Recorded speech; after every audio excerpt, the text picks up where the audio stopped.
Welcome to today's video, and it is time to share with you my Summer Inktense palette. So this is something I do here on my channel on, I would say, a seasonal basis.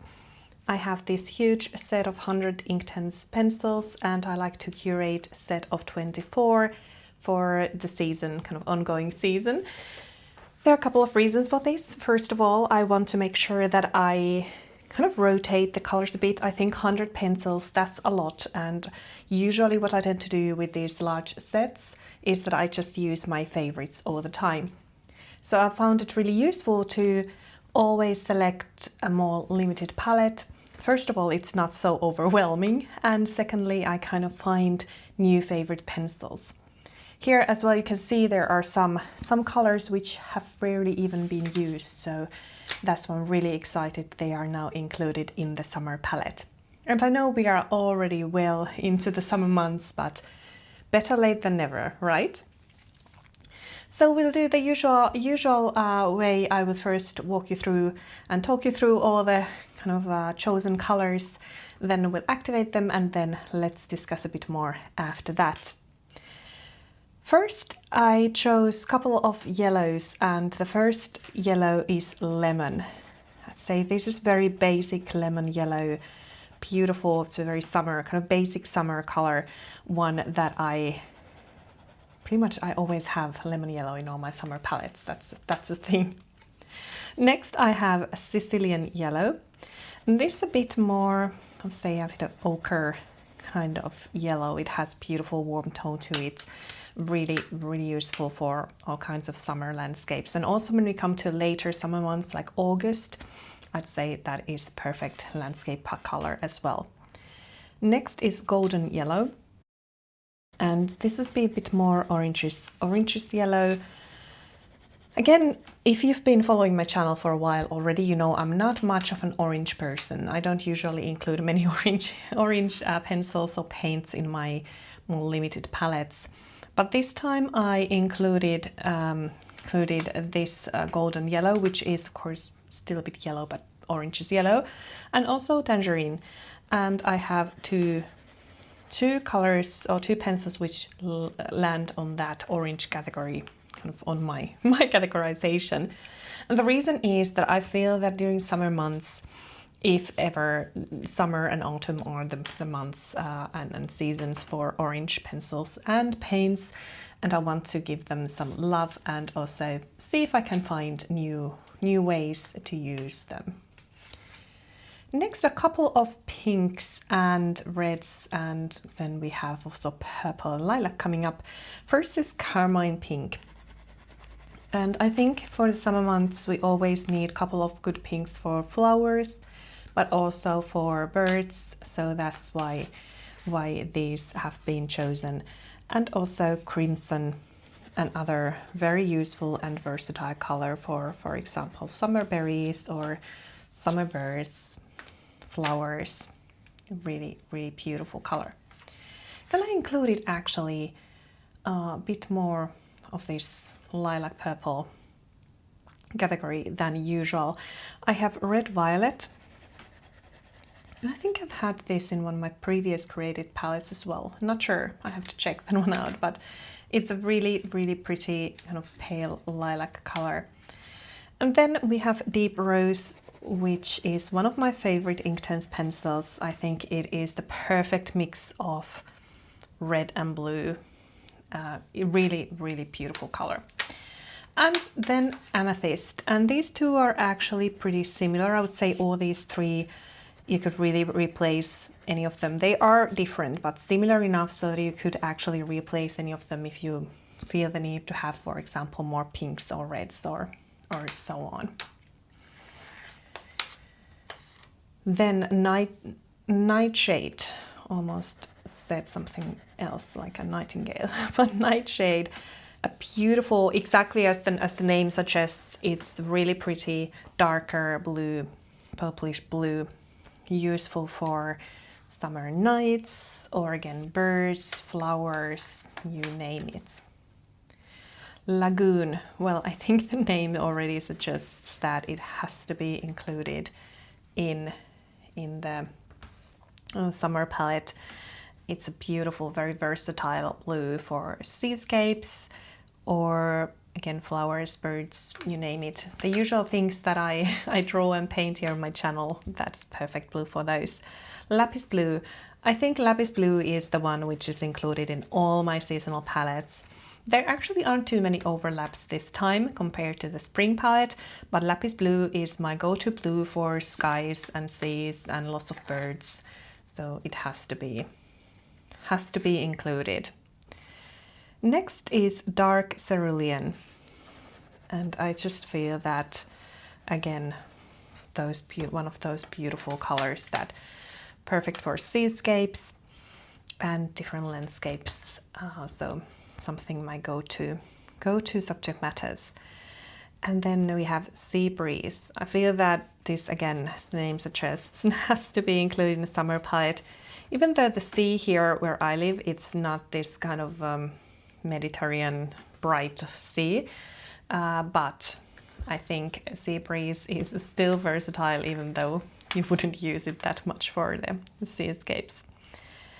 Then we have actually a good selection and variety of greens, and I always feel that the category of greens, that's the most important ones for me. Mainly because, as said, I like to draw and paint landscapes and different kinds of nature, subject matters. Greens make all the difference, and they are also the ones which I feel have to alter a bit whichever season you're in. And for the summer I chose I think 4 different greens. First is mallard green. That being said, I think also sea breeze obviously is kind of turquoise green, so you can definitely mix that really well. But mallard green is the first one. A bit of a darker green, beautiful for shades, more shades, parts of the trees which are not hit by the direct sunlight, for example. Jungle green, very bright green. This could also be included in spring palette perfectly, but not something I would include in winter palette, for example. This color doesn't exist in nature here where I live during the winter months. But jungle green, very pretty and versatile color. Next is hooker's green. I'd say this is a basic green that just again goes pretty much for any season, but perfect for landscapes and forests and different foliage. Whenever you are creating some kind of floral subject matters, that works really well. And next is felt green. I think this is actually a really nice selection of greens, and once we activate them with water, you can see the kind of difference here. They all look pretty much the difference isn't that huge, but once we activate them, that's when it really comes to life. Then we have the kind of browns, the more neutral ones. We have oak. Not sure what to say about this other than it looks very boring, but it's super useful whenever drawing any kinds of trees or birds, woodlands, animals, anything. That works really well. Then is saddle brown. Again, one of my favorite browns. I think this has also been included in one of my other seasonal palettes, and I remember really loving this, so it's kind of coming to play again. Willow, and Willow is also one of my all-time favorite Inktense pencils. I think this already the second one. I've already used one because I really like this brown. It's so versatile. And next is natural brown. And again, all these browns look really similar here, but once we add water, you see the difference. And then my dark, I always include one kind of alternative to black because I don't use black that much. And this time I chose Indian ink, which obviously is super dark, so it's a good alternative to black. And then we have here antique white. Antique white is always included as well, so it kind of just stays here. It's always there. One of the 24 pencils because it's just kind of stable. So next, let me activate these and then we can discuss their color choices a bit more.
So here they are all 23 plus antique white of the Inktense pencils for my summer palette this year. And as said, there are a couple of colors, a few colors which are actually really close to one another. For example, these two, so those were the, say, deep rose and red violet, very close to one another. There is a difference. I'm not sure if the camera is actually showing it, but there is clearly more pink tone to the deep rose here. And also I'd say that when it comes to sea breeze, and let me see which one was that. I think it was the mallard green. These two are also quite similar. There is a clear difference out of the camera at least, but you could definitely replace one of these with something very, let's say, very intense kind of darker green if that's something you feel you'd enjoy. For me, I think if I need a kind of very deep green, I would then just mix the colors a bit. I didn't really feel the need to include a very, very dark green. I wanted to have the kind of more, say, vibrant, summery, light colors included in the palette this time. But just to say that if you feel that there are two similar colors, of course, up to you which colors you feel that you would use the most. Same goes with the browns this time. I didn't include any super dark browns. I feel that if I need something kind of more dark neutral, I can definitely use the Indian ink, which has this, I would say, kind of brownish undertone to it, so I can definitely use that instead of having to include a very, very dark brown. The beauty of Inktense, of course, is that you can also easily mix the colors and create something kind of deeper and darker that way as well. So let me see, let me show you, for example, if we take the mallard green and then I take the Indian ink, for example, and let me show you what kind of color mix this would then create. So you can see we can actually create this beautiful kind of darker green without having to include one into the palette itself. So this is what I kind of mean when I say that it's always, you know, you have to, whenever you are choosing a palette that has only 24 colors, you have to make choices. And it's difficult to create something much lighter, or the shade-wise, it's important you have the right ones, but then you can easily mix the Inktense pencils and create something else out of them. So I think that goes really well and comes to play really well. I was also debating that should I maybe include something a bit more vibrant green, but then, I mean, there are already some nice light greens here, but I'd say the lemon is perfect mixing color for your greens. If you want to have some kind of lighter and brighter greens, just use the lemon, and you can see it mixes really, really pretty greens. I must say, almost like this lime green color. So yeah, that is my chosen 24 pencils for the summer months, and as always I will be using this selection of pencils in my upcoming videos, and then I will share my experience, how it's worked and what I enjoyed and what I didn't enjoy, and so on. If you enjoyed this video, please give it a like, and also comment below if you have your own curated set of Inktense pencils for the summer months, or any other medium you want to maybe work with a bit more limited palette with. I think it's always fun to hear which colors others would love to include. And yes, as said, I have new Inktense videos coming soon, and then you will see these pencils in action, and I will share my first impression of how it's been working with this limited palette. Thank you so much for watching, and I will see you very soon in my next video. Bye for now.